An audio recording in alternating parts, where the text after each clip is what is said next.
Hello မင်္ဂလာပါကျွန်တော်ဒီနေ့မှာတော့ orange juice ဖြော်လေးကိုကျွန်တော်ပြောပြသွားမှာဖြစ်ပါတယ် orange juice ဖြော်တော့မယ်ဆိုရင်ကျွန်တော်တို့အနေနဲ့ဒီဇိုင်းမျိုးရှိပါတယ်ကျွန်တော်တို့ခုလက်ရှိကျွန်တော်ဆိုင်မှာသုံးနေတာတော့ကျွန်တော်တင်ဖောင်းဒီဇိုင်းတွေကနေသုံးနေတာဖြစ်ပါတယ်ဒီ orange juice ဒီဖောင်းဒီဇိုင်းလေးကိုသုံးနေတာဖြစ်ပါတယ်အဲ့တော့ကျွန်တော်တို့ပထမဆုံးဘာလုပ်မလဲဆိုလို့ရှိရင်ကျွန်တော်တို့ရဲ့ဒီတင်ဖောင်း strap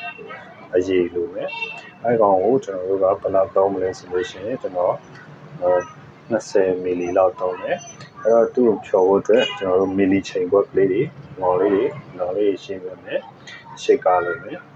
အဲ့တော့ကျွန်တော်ကဒီကောင်ကို20 ml ထည့်လိုက်ပါမယ်ဒီလို ml ချိန်ခွက်လေးနဲ့20ပြည့်သွားပြီဆိုရင်ကျွန်တော်တို့ကshaker လေးကိုတော့ထည့်လိုက်ပါမယ်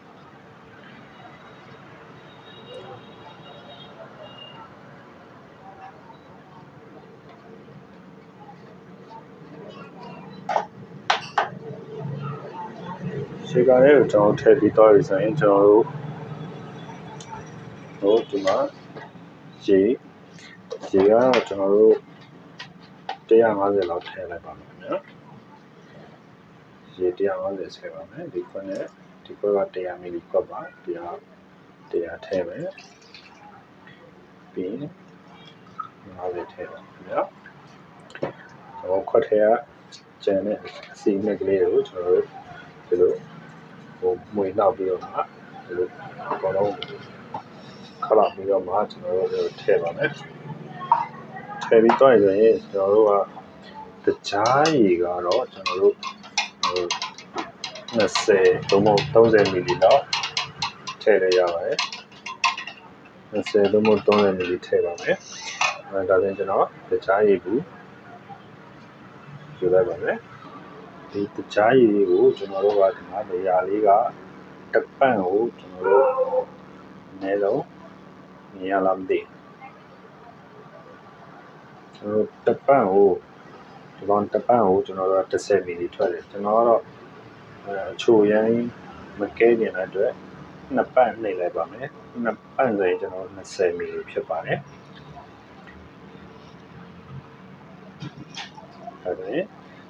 နော်20ထည့်လိုက်ပါပြီအပြင်ကျွန်တော်တို့တရားနှောက်မွေပါမယ်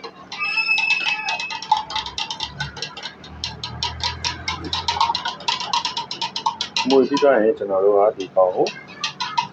ဒီ400 ml ပြည့်တော့ကျွန်တော်400 ml လောက်ထိကိုကျွန်တော်ရေခဲထည့်ပါမယ်ရေခဲထည့်ပြီးကျွန်တော်တို့ရှိတ်မှာဖြစ်ပါတယ်ခုကျွန်တော်ရေခဲထည့်လိုက်ပါရေခဲထည့်လိုက်တဲ့ပမာဏမှာ400 ml ဝန်းကျင်ဆိုရင်ဒါကျွန်တော်တို့900 ml ခွက်ဆိုင်ခွက်တည်ပါပဲအဲ့တော့ကျွန်တော်တို့ရှိတ်တော့မယ်ဆိုရင်ကျွန်တော်ပထမဆုံးနေတယ်ဒီဖုံးလေးကိုပုံပါမယ်ကြောင်ပုံပါပုံပြီးတော့ကျွန်တော်တို့ဒီဖုံးလေးနဲ့ဟုတ်ပါမယ်ပုံပြီးတော့ကျွန်တော်တိုင်တဲ့ဟာဒီလည်းမျိုးကဒီကိုပိတ်ပါဒီဆက်ကိုလည်းကျွန်တော်ထိန်းပြီးတော့ကျွန်တော်ရှိတ်ပါမယ်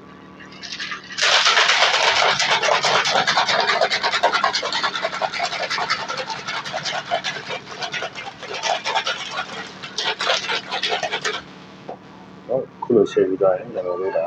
orange juice တစ်ခွက်ရပါပြီ။အဲဒီကိုကျွန်တော်တို့ထည့်မယ်900 ml ခွက်ဆိုင်နဲ့ကျွန်တော်တို့ထည့်ရမှာဖြစ်ပါတယ်။ထည့်မယ်ခွက်ကလေးက900 ml ဆိုရင်တော့ကျွန်တော်တို့တောင်းထည့်လိုက်ပါ။ဒါဆိုရင်ဖုံးလေးပိတ်ပြီးတော့ကျွန်တော်တို့ orange juice တစ်ခွက်ရှားဖြစ်ပါတယ်နော်ဒါကျွန်တော်တို့လက်ရှိဖြောပြပေးတော့တာကျွန်တော် orange juice နဲ့ဘယ်လိုဖြောမလဲဆိုတာလေးကိုဖြောပြပေးတော့ဖြစ်ပါတယ်နောက်နေ့တွေမှာလည်းကျွန်တော်တခြားဖြောဆိုင်လေးတွေကိုရိုက်ကူးတင်ဆက်ပေးတော့မှာဖြစ်လို့ကျွန်တော် channel လေးကို subscribe လေးလုပ်ပြီးတော့မှဆောင်းအားပေးကြပါအောင်အားလုံးကျေးဇူးတင်ပါတယ်ဗျာ